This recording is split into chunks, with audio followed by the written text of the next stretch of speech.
I was thinking.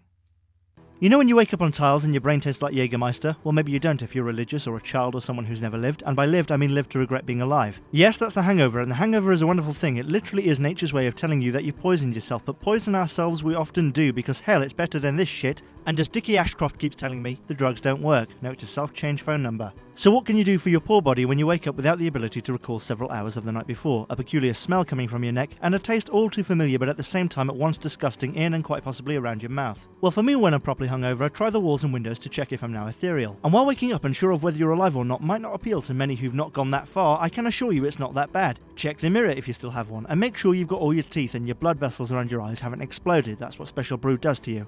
I would say that the most important thing you can do after initially getting up is trying to recall whether or not you've killed someone, and then deciding if you should flee or you're just too fucked, if that answer is affirmative, or you just want to spend the day pretending. Check your car. Did you drive it, or did in fact teenagers steal it and then return it and put your keys in your piss-soaked jeans? Those crazy kids. Any fire damage? Any fire still happening? Did you go up on the roof? Where's the dog? Now's about the time you want to induce vomiting if you can or are so inclined, but personally I don't do that anymore because I like to ride the nausea a bit, anything to not feel normal. Many people early on in this experience and through the rest of the day like to swear to God or the devil or Krishna or Lafayette Bumblefuck or whatever that they will never drink again. If you don't drink, if you actually do not drink, good for you, you're stronger for it, but if you're not one of those people, don't lie to yourself. Just embrace the fact that despite your penchant for self-destruction, you're still alive, and despite your promises, you'll do it again next weekend, tomorrow night, or right fucking now. Check your phone if you still have it and it's not soaked in chartreuse. Do you need to write any apologies? Do you need to pay any bar bills or personal compensation claims? Or is there a hotel you need to add to the where I've been blacklisted list? So I guess by this time you want to sit down and maybe eat a fry-up or something packed with cheese, and why not? What's another 1500 calories on top of the 6000 you drank last night? So what's best to eat? Well, not chocolate, obviously, but really you're limited to what's at hand, as your enemy when hungover is the sun.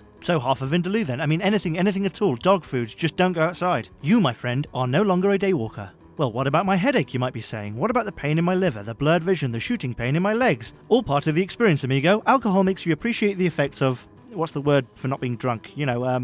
Not being drunk. There is no cure for hangovers other than the same cure for living too much. Tolstoy's strongest of all warriors. Time and patience, and maybe a little bit of lemon juice on the temples. But have no fear, you can ease the pain. If your head is spinning, you've not slept on bathroom tiles long enough, and no matter what, you can never drink enough water. Unless, of course, your lungs start filling with water, then you've had enough. Maybe now would be a good time to call your ex-wife or gatecrash a distant relative's wedding. Why not call work? Because of course this is a work day, and tell them that a loved one has been diagnosed with head cancer and you'll be in tomorrow, maybe tomorrow, and then sit around watching something gentle like Back to the Future on half speed. Or go the other way and watch Just a Thought with your earphones cranked to 11 to see if you and I can merge into a single consciousness. Spoiler alert, yes we can, I've been watching you for a long time, nothing creepy, just from behind your own eyes. Of course this is all assuming you don't just pull your trousers back on, pour yourself a Bloody Mary and put that hangover off by just one more day. Mine's a 2-olive pan-galactic gargle blaster. And don't you worry about a thing, buddy, we'll put it on a tab.